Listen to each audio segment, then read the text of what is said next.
Good morning, everyone. Welcome back to another wonderful episode of Writers Chat. We are so excited to have everybody here today, whether you're here with us in the community as we're recording, or if you're watching the replay. We're very grateful that you do that too, and thank you for that. We have a very special guest with us today, so I'm going to turn this over immediately to one of my co-hosts, Melissa Stroh. Let me also introduce our other co-host, Brandy Bro. They're both here with me today. Melissa is going to introduce our guest. Thanks, Melissa.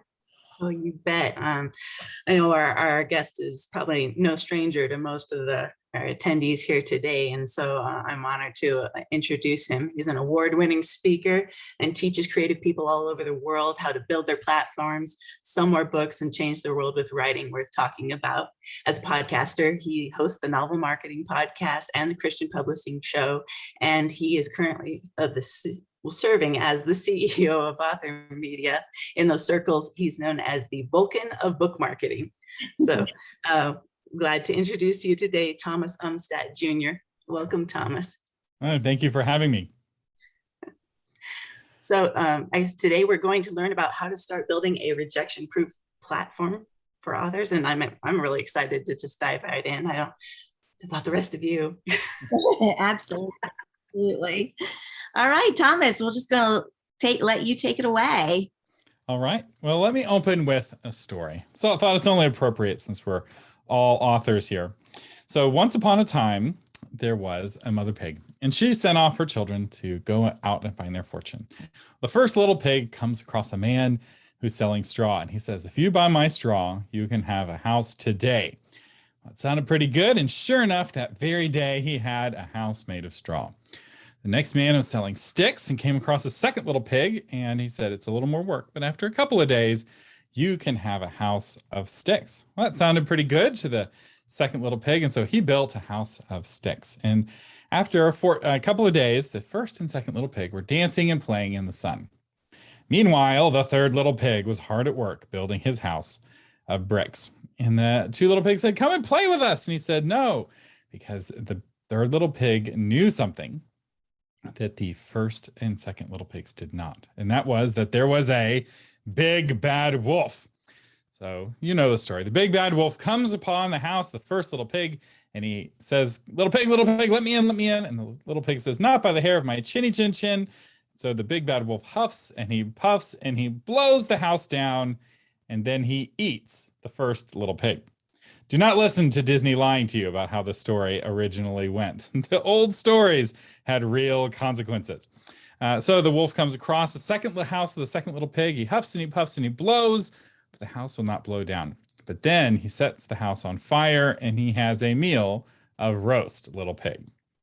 And then he comes across the house of the third little pig and he huffs and he puffs and he blows, and the house does not blow down. Then he burns and the house will not burn down, and the third little pig lived happily ever after. So what does this have to do with platform building? Well, I'm glad you asked. So most authors build their platforms poorly. They're a lot like the first little pigs, where they just expect the platform to happen very quickly. They expect to get results overnight. But I want to dig in a little bit deeper into what the issue is. And let's start with the first little pig. And I want to ask you a question. Why do you write? Why are you here? Why are you watching a video about writing? Are you here because you want to be somebody? Because writing is your path to acclaim and praise of others? Which, if that's the case, I should tell you, this is a very unforgiving industry.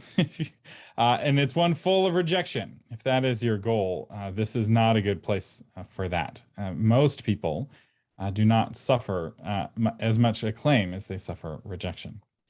Or are you here because you want to do something?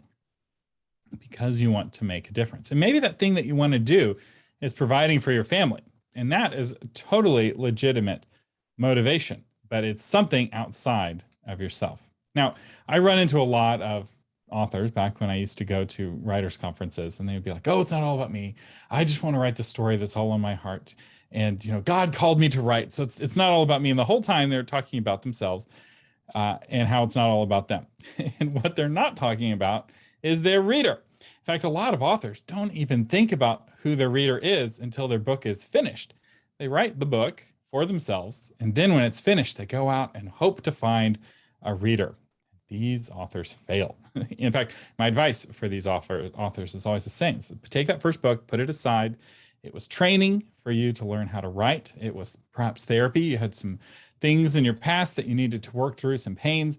And now start writing your second book with all of the skills and transformation you experienced from writing the first book, and write that second book for your reader. Maybe you can come back and revisit that first book and salvage it later, but don't try to make that first book a success. If you, or put another way, love your readers more than you love your book. This is the first commandment of book marketing. I have a whole episode on novel marketing of the 10 commandments of book marketing, and this one is a really important commandment. If you want readers to love your book, you must first love your readers. Which brings us to the question, when is it okay to sell yourself? Well, to answer that question, I'd like to tell another story. And this is a story of Dr. Barry Marshall. Barry Marshall was a physician in Australia, and he was doing work with ulcer patients. And he came to the conclusion that everything that he had been taught in medical school about ulcers was wrong. The medical textbook said that ulcers were caused by too much stomach acid caused by stress or alcohol or perhaps greasy food. And his research was showing that this was not at all the case, that the stomach acid was actually your body's attempt to fight the true cause, and that by reducing the stomach acid, you are actually making the overall ulcer worse in the long run. So he takes his findings to the medical community and says, I think you're all wrong. And they were not too impressed. But he did get permission to do some scientific studies on some wee little pigs. So he did some studies on wee little pigs, and it turned out that his results were inconclusive, because as a physician, he didn't know what any farmer could have told him, that pigs will eat anything and they'll be fine. They don't get ulcers very easily.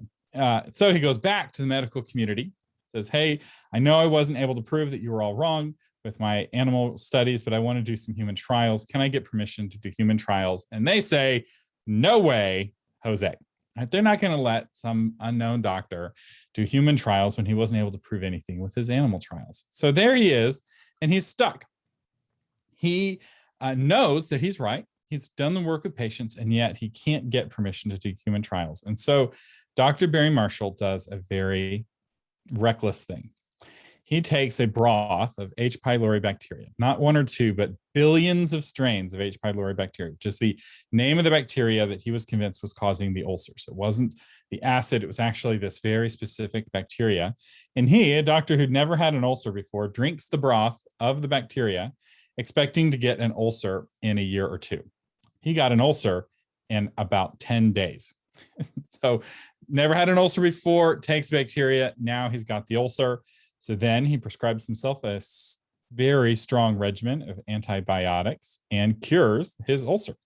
So he's now discovered and proven both the cause and the cure of ulcers, which is an ailment that affects as much as 5% of the human population at one point in their lives. So at what point should Barry Marshall promote himself? Should he be like, oh, well, I don't want people to know about my discovery, lest they think that I'm some great doctor, some great scientist? No, in fact, hell no. He has an obligation to the truth to share it as broadly as possible. It even says in the Bible, if anyone that then knows that good they ought to do and doesn't do it, it is sin for them. So he has an obligation to spread the word. And that means he has an obligation to the truth to establish his credibility so people will listen to him. His biggest challenge was that he didn't have credibility. When he said to the medical community, your science is bad science, they're like, who are you? He had an obligation to the truth to get the word out to journalists and to try to change people's minds. In fact, he and some fellow doctors went to a medical conference with comic books telling the story of him drinking the broth and passed it out to fellow doctors, trying to get them to change their minds. And finally, after years of this work, Dr. Barry Marshall was awarded the Nobel Prize for Medicine, and the textbooks have now all been rewritten.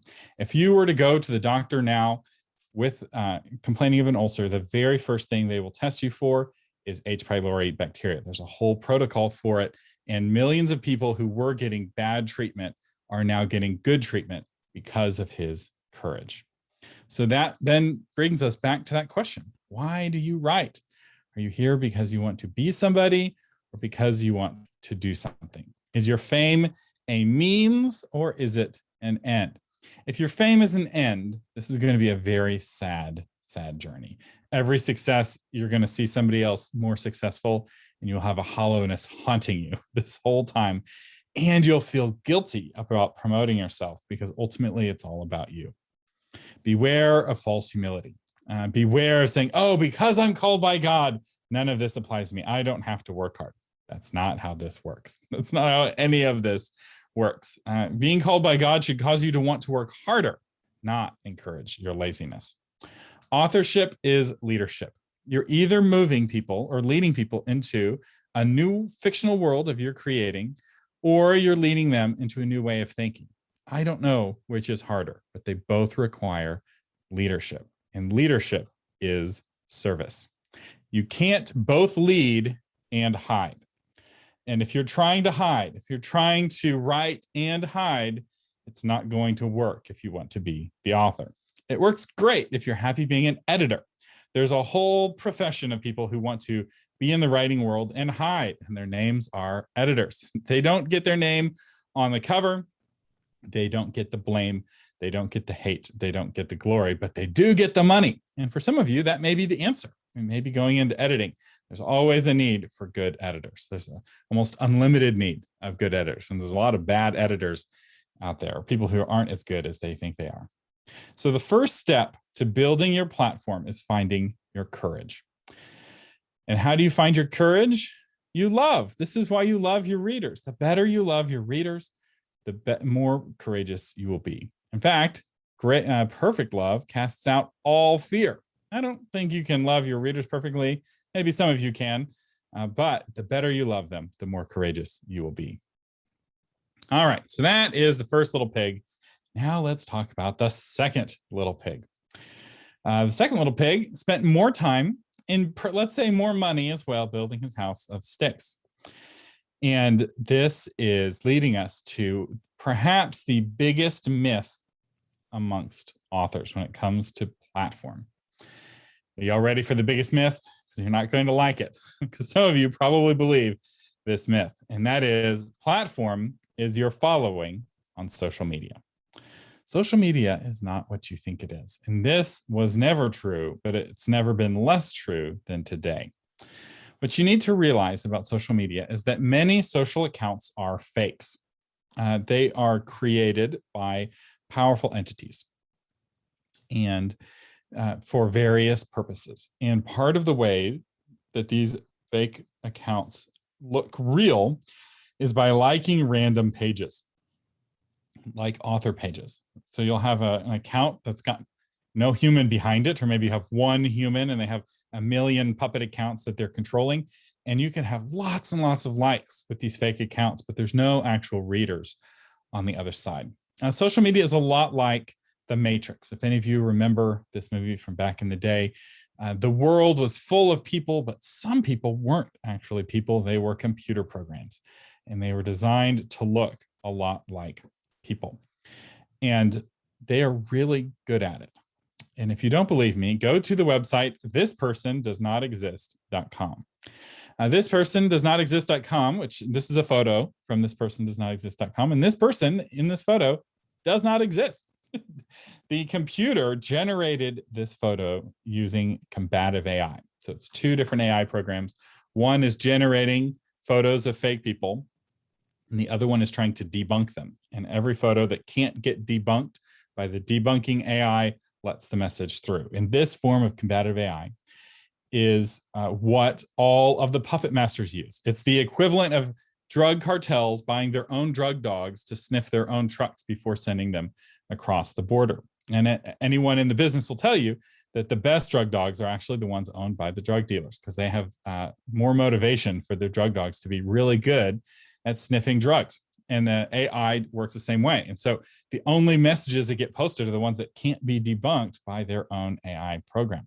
And what they do with photos, they can do with text, and they can do with audio. In fact, I recently bought an AI program just for fun, because I'm thinking about doing an episode on AI co-writers, and it had a mode for generating podcast questions. And so I was like, let me test this out. So I put in a podcast episode that I had done a couple weeks before, put in the topic, put in the guest, and click generate questions, and it spit out questions, some of which were the very questions that I asked. So the computers have gotten so good that we can't really tell who's a computer and who's not a computer very easily, which means that social media has become not nearly as good of a place to promote your book.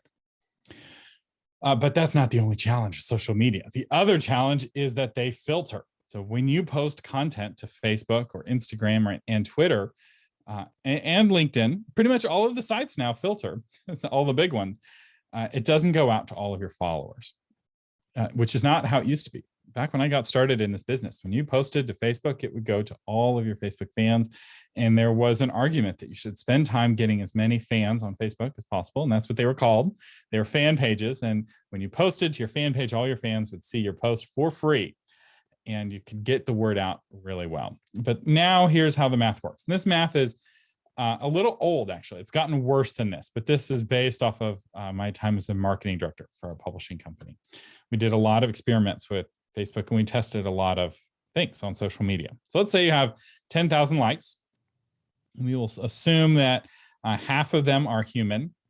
This will go up or down based off of whether or not you've done any advertising, and also depending on your topic. So if the more political you are, the more non-human bots you can expect to have following you. And this is nothing new. I know political candidates from 10 years ago who had presumably 1 million followers, but in reality, 800,000 of them were not human accounts.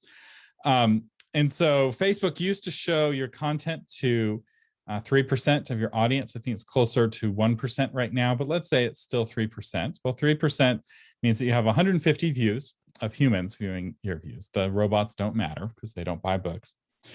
And then let's say you get an incredible 33% click-through rate, right? Because not everyone who sees your post is going to click on it. But let's say your fans are really dedicated. So you get 50 clicks, which then takes them to Amazon. And let's say you have a 10% conversion rate on Amazon. Now, my guess is, I know a lot of you are already published, and those indies of you probably know exactly what your conversion rate is. So you can do your own math. 10% is, I'd say, middle of the road. It's pretty optimistic, though. A lot of authors don't get a 10% conversion rate on their page. But if you did, we're looking at only, so this is a 20% conversion rate, 10 sales. So 10,000 likes gets to 10 sales with some very optimistic numbers going all the way down. And this is true, it takes about 1,000 likes on Facebook to sell one copy of a book organically. And so what this means, and this is really important to internalize, you can't build a platform on social media. It is possible. I have not seen it done in at least 8 years, a single time.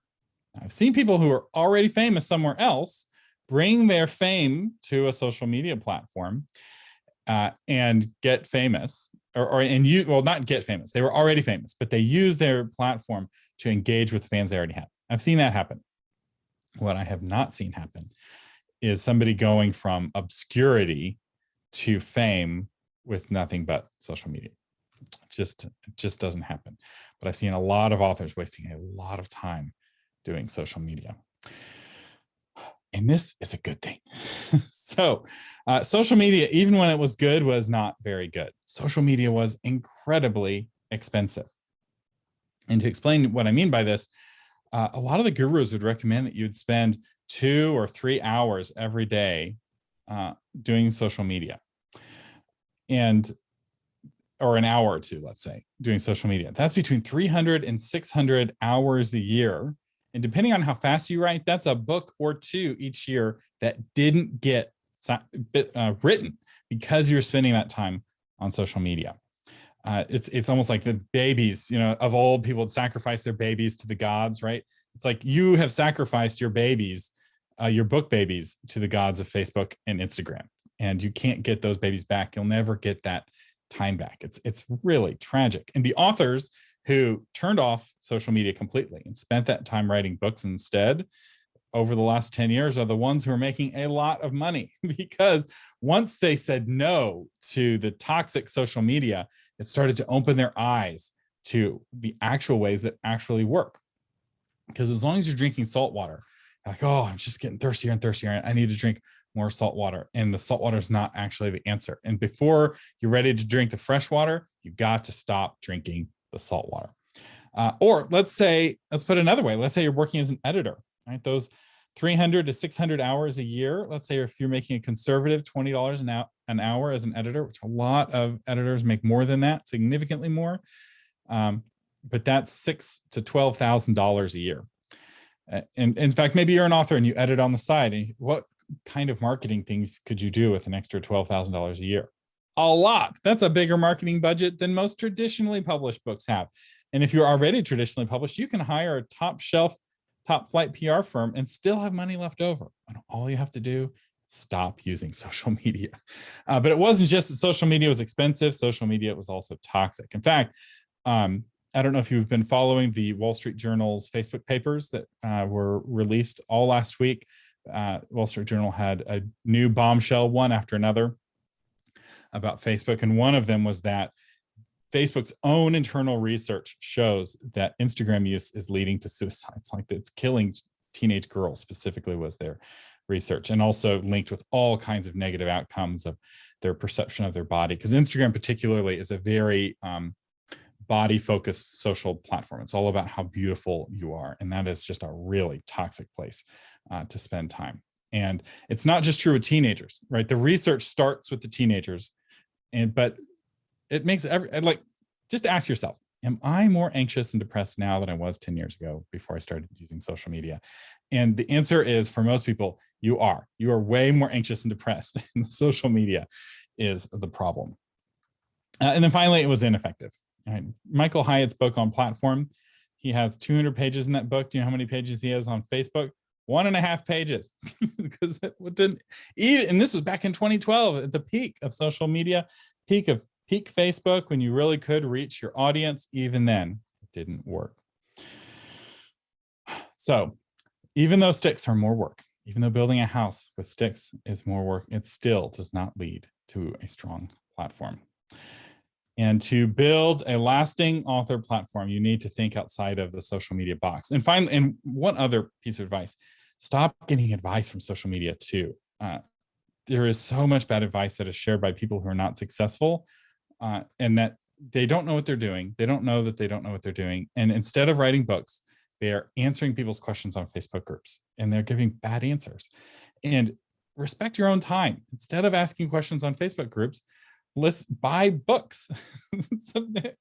Filter based off of somebody who knows enough to actually write a book on it, rather than just like writing a paragraph or two of their opinion on Facebook, or listen to a podcast or watch a YouTube video. Basically anything other than asking questions on Facebook is going to lead you to better answers. So I'd like to share with you a better way, a harder way, the way of bricks. Now, there are hundreds of bricks out there, right? A platform is built of hundreds of bricks. We're not going to be able to cover all of the bricks in this session. In fact, I am about ready to record my 300th episode of Novel Marketing, and my list of topic ideas is still just as long as it's ever been. So there are a lot of bricks out there, but I'd like to share a couple key bricks with you right now. First, I want to check the chat, see how we're doing in the chat. Rhonda says, I'm anxious and depressed. I've been told authors need to do social media. My inner muse is perked up and listening for the alternative. Okay. Yes. For a lot of authors, this is the best news they've heard in a long time. They are not an extroverted person. They didn't enjoy social media, which meant that it would have never worked for them anyway. But they were told often by people on social media that you need to do social media because those people were trying to get more followers themselves. It's a big Ponzi scheme, or multi-level marketing scam. All right, so here's the first brick. And that is to focus on the benefits. This is more valuable for nonfiction. In fact, we have a survey here of fiction, nonfiction. All right, and 60% of you write nonfiction. It's not too late to vote in the survey of those of you watching live. So let your voice be heard and vote in the poll. So when you're selling your nonfiction book, you need to focus on the benefits. And to explain this, I'd like to share this brilliant cartoon with Calvin and Hobbes. So Calvin is sitting there and he's selling, instead of lemonade, he's selling a swift kick in the butt, $1. And Hobbes comes up and he says, how's business? Terrible. That's hard to believe. I can't understand it. Everybody I know needs what I'm selling. Does that sound like an author you know, right? So often we write nonfiction books because we want to fix the people around us. We want to give them a swift kick in the butt. And maybe they do need a swift kick in the butt, but you can't sell it as a swift kick in the butt. You need to sell it as something else, motivation, right? You need to find the part of what you're offering that they actually want. You can present your book as a vitamin, or you can present it as a painkiller. And for the sake of your book sales, I hope you present it as a painkiller. You need to know your reader well enough to know the pain in their life and know how your book is addressing that pain in their life. And this can be on any kind of topic. I was working with a marketing agency about 5 or 6 years ago, and we were going through an agile transformation. So we were trying to move from waterfall project management to agile project management. And you don't really need to know what those things are for the sake of this. But what you do need to know is that there were basically at that time no good books on how to make that transition, especially for marketing companies. I would have bought anything. And now, 5 years later, finally, there are good books on it. And the books are selling very well at $30, $40, $50 a copy, because the pain that they are addressing is a very real pain. If you are trying to do an agile transformation, it's hard, it's intimidating, it's scary, and you need help. So it doesn't have to be a physical pain, right? But you do need to know your reader really well. Speaking of which, that leads us to our second brick. Get to know your readers. I have a whole episode on this in novel marketing, how to find your readers. It's actually one of our most popular episodes of all time. And what I recommend is that you read what your readers read.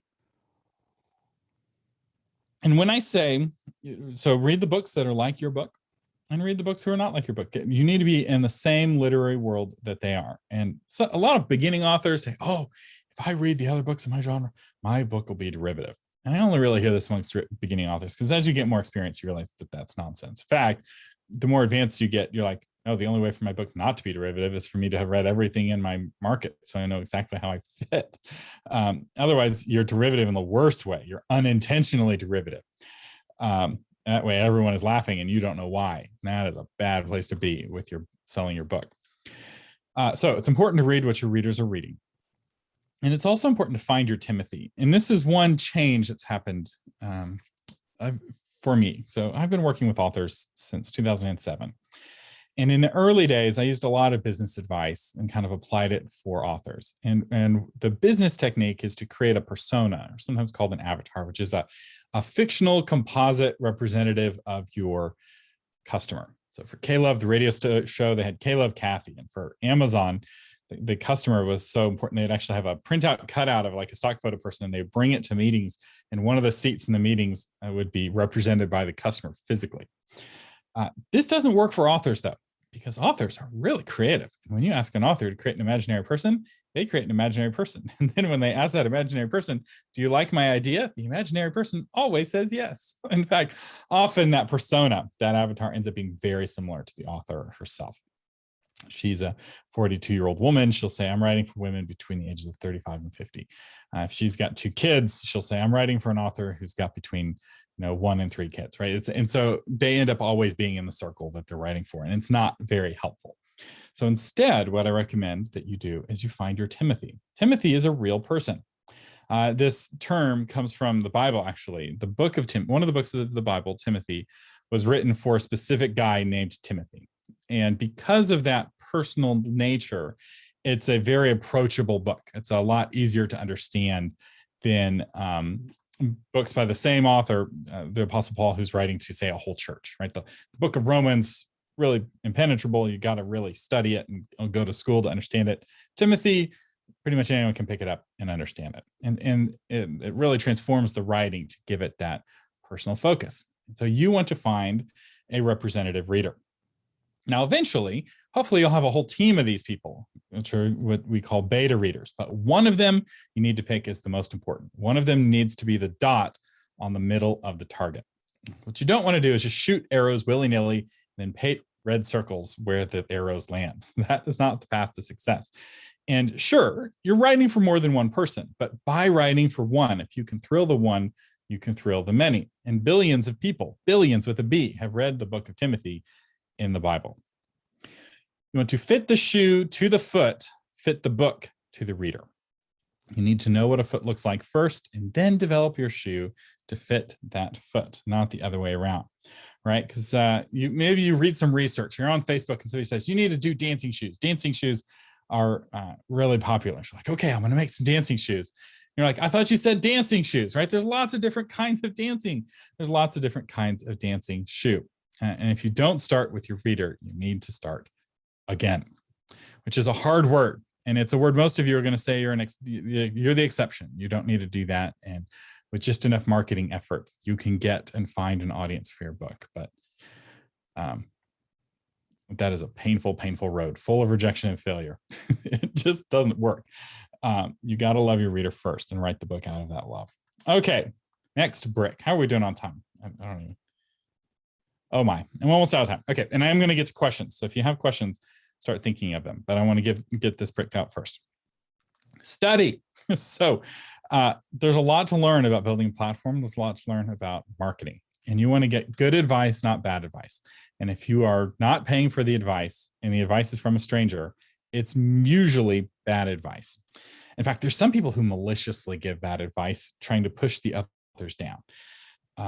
I don't think that that's most of what happens on Facebook, but it is some of what happens on Facebook. And if you're not well studied, you get really easily bamboozled. And this isn't just true in the author world. I got a question from a listener who's starting a podcast, and he was trying to decide between two different kind of competing schools of like suggestions that he'd gotten on Facebook groups. I'm like, both of those schools are wrong. It's like you're giving two bad choices.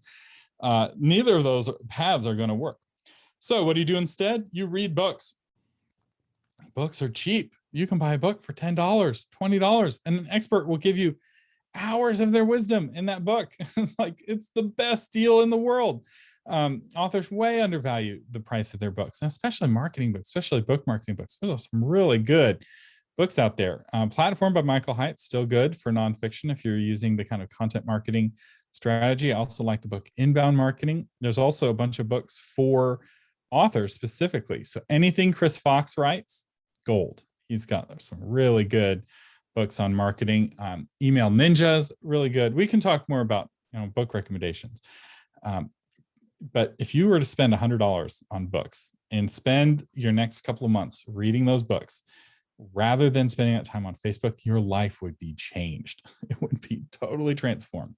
And it would cost you $100. And at the end of those 2 months, you'd feel so much happier, less depressed, less anxious, because most of the drama on Facebook is vapid, hollow, and forgettable, right? What were you angry about in February? You don't even remember. So why bother?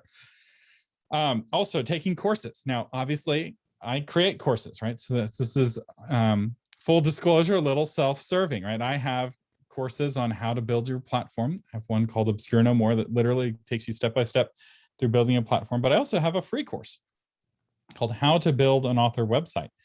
I used to run a website agency for authors. We built websites for authors all the time. We built a lot of websites for authors. And now I don't do that anymore. And because I don't want people calling me at 2 a.m. because they have a question about their website. And so now I give away the information for free. So if you go to authormedia.com, you can get this course. And it's basically 2 portions. There's a portion on step-by-step how to build a website yourself really easily and with WordPress.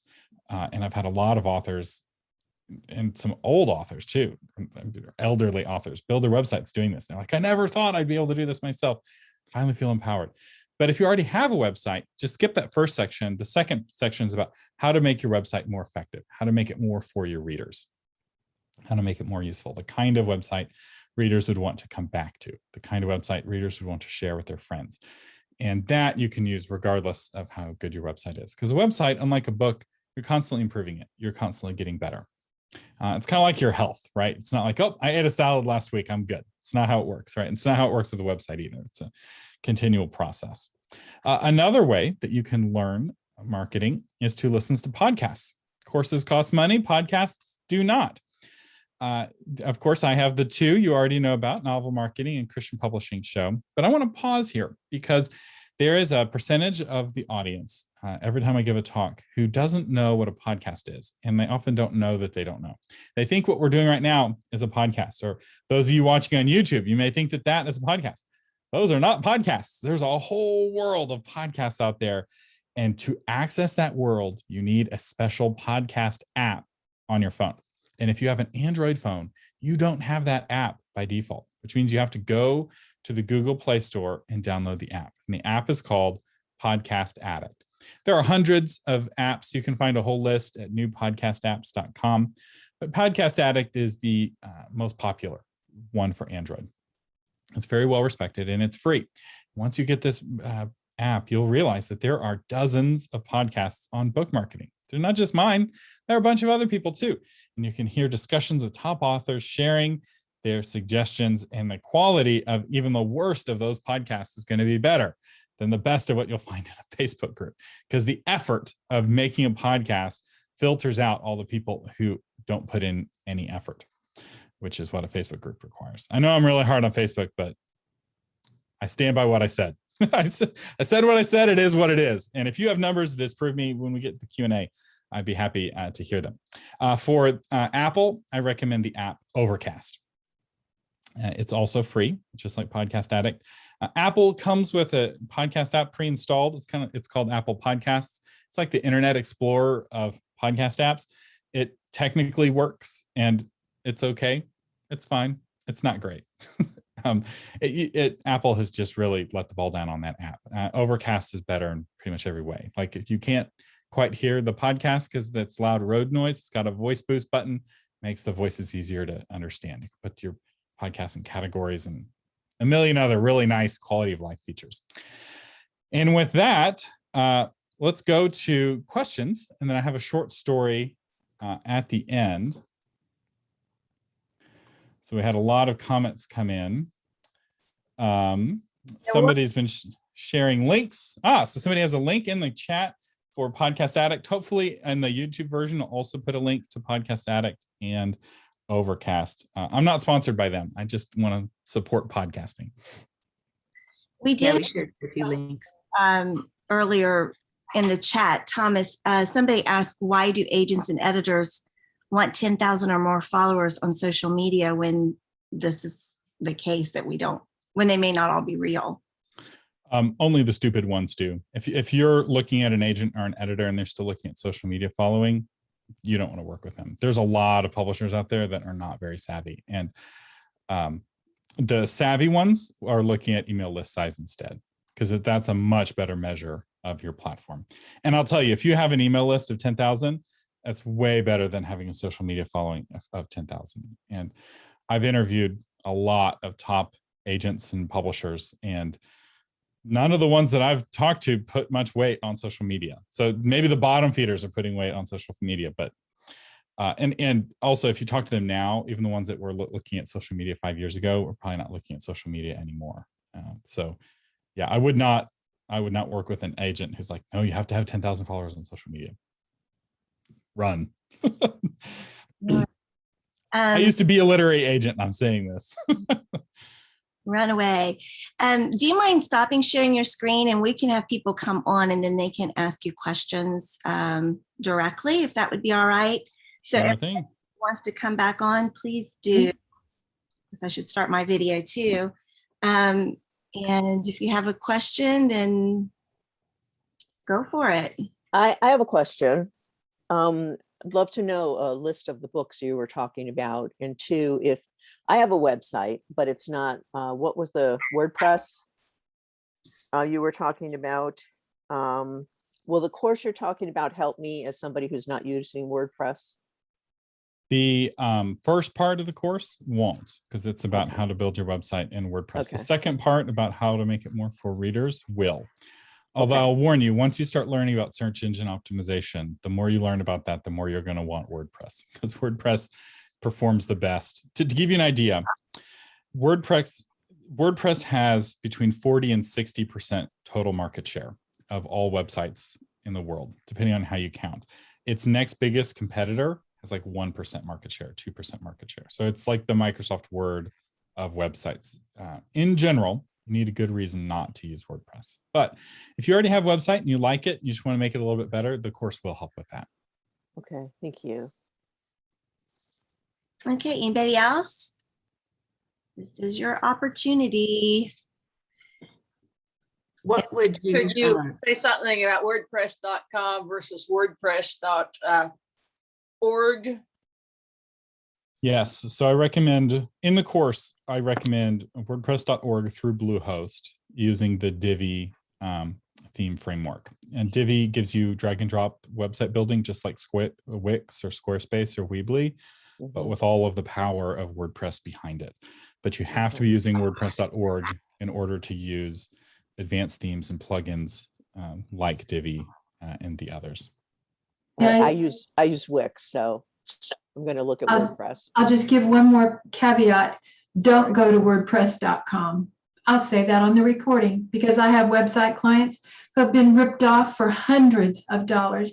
They pay more for hosting at WordPress.com because someone told them use WordPress. WordPress is free software.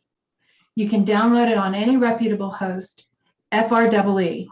If they ask you, compare prices between, Bluehost is good. I use HostGator. I like them. But do your homework because you can really get ripped off. I just saved a woman more than $600 that she was paying for services that had just been crammed down her throat by a disreputable web host. So do your homework.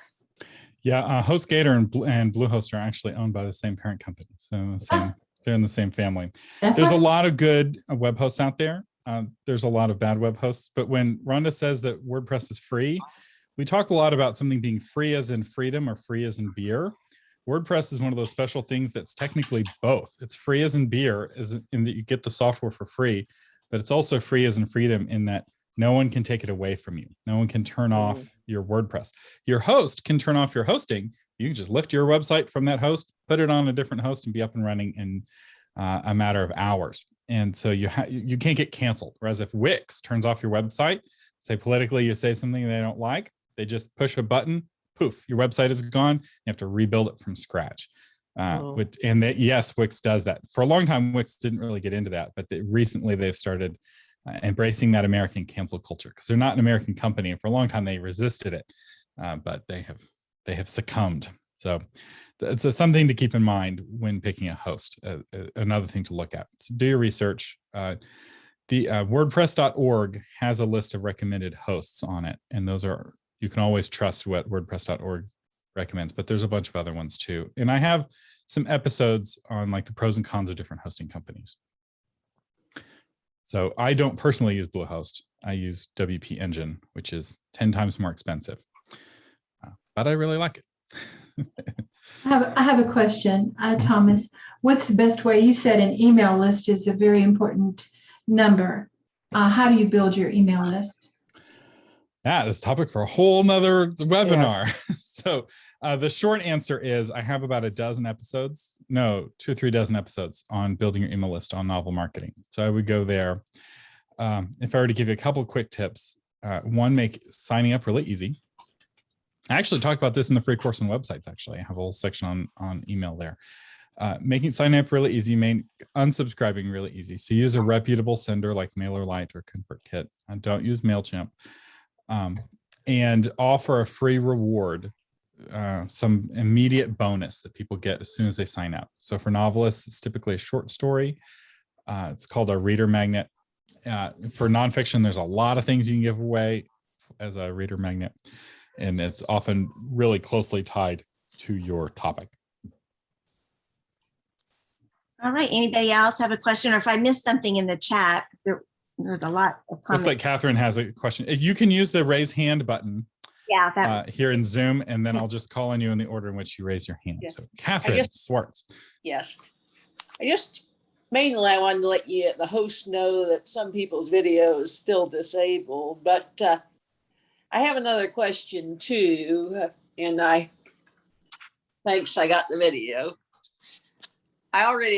Oh, sorry, I hit the later instead of restart button on that.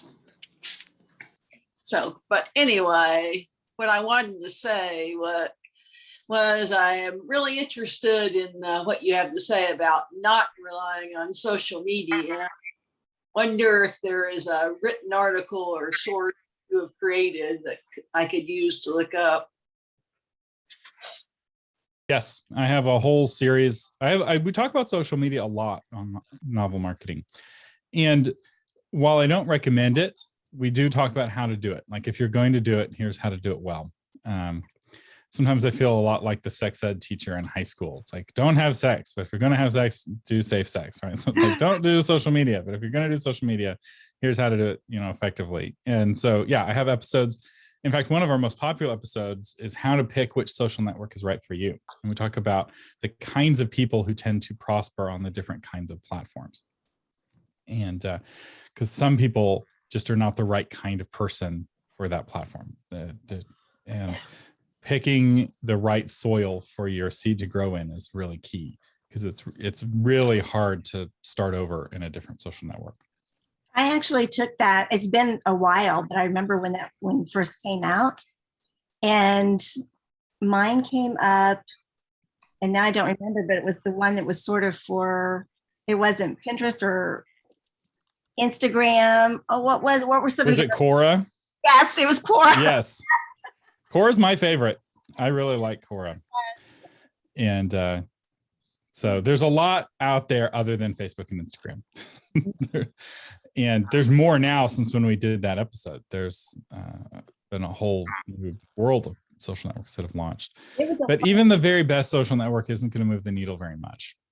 If you spend that time learning non-social media based marketing tactics, you're gonna learn all the things you don't know yet, and it's gonna really be transformative. Okay, Jo has her hand up. Yeah, you had indicated not to use Mailchimp, which is what I'm using. And so what would you recommend? So I have an episode on that.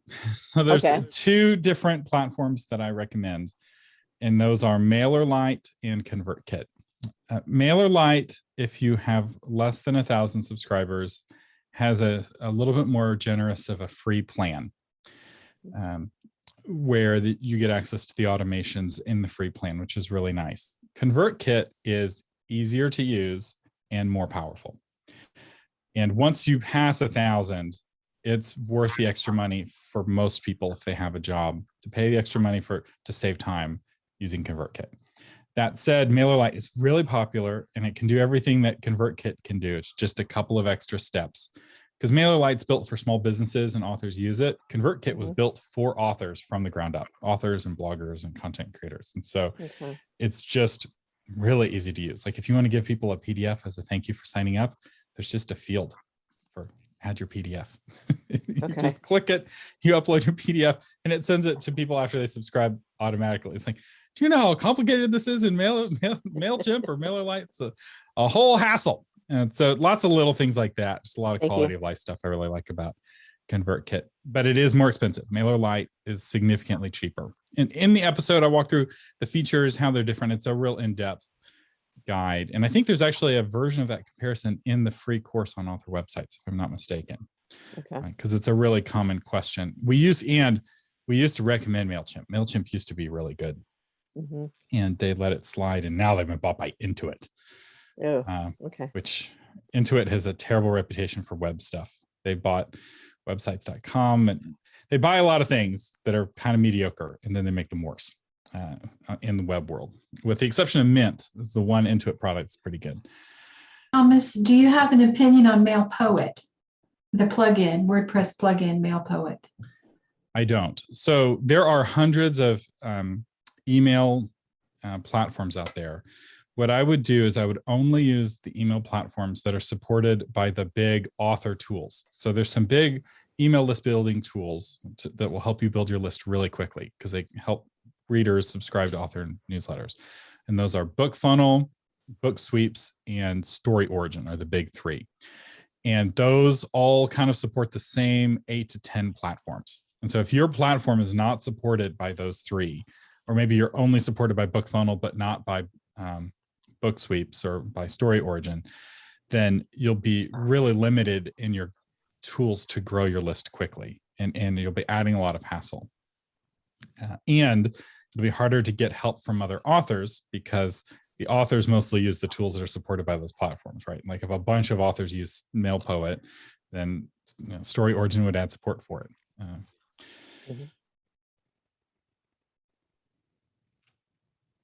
Yeah, there's a lot to say about email list growth. Like every topic leads to a dozen more questions on more topics, but we cover them. It's our most common topic that we hit on the podcast because it really does. It helps with launching a book. It helps with building engagement with your readers, and it helps with evergreen book sales. And it also helps with making friends with other authors. A good, strong email list. It also helps you get booked on podcasts. Good email list just helps you across top to bottom. All right. Well, let me share one more story, and then I'll share my closing story. Or sorry, one more question, then I'll do my closing story. Got her hand up. Yeah. I don't know how to do the little hand thing on there.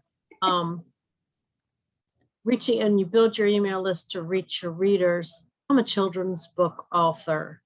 So I reach parents, I reach adults, but kind of do the same thing, right? Still build the email list in the same way. Mm-hmm.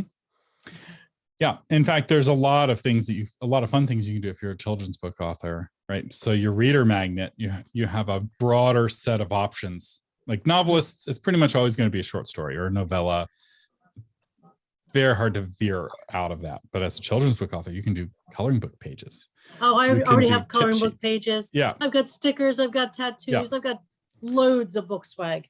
It's Yeah. fun to market for kids. Yeah. So there's a lot of fun stuff you can give away for free. Printables. Moms love printables. But yeah, when I say readers, children's books authors just need to translate that to buyers. So Right. authors in general get really irritated when we talk about customers. So like, I am a highfalutin author. I am an artist. I don't have customers. I have readers. So as a children's book author, just realize you have customers. So thrill your customers. Yep. And you're yeah. All right, let me do my final story. Once upon a time, there were 3 little authors who went off to go and find their publishing fortune. The first came across a print-on-demand company and said, if you pay us $5,000, you can be published today. Well, that sounded pretty good to this wee little pig. And so he paid his $5,000, which he didn't need to pay. If he had done any amount of research, he'd have realized that there are better ways to do it, but he didn't know. So he got his book printed, and sure enough, right away, he had his book in his hand. And then came the big, bad Barnes & Noble. And the little author said, Barnes & Noble, let me in, let me in. And Barnes & Noble said, who are you? And it blew the little pig away. Well, the second little pig said, I'm not going to do it that way.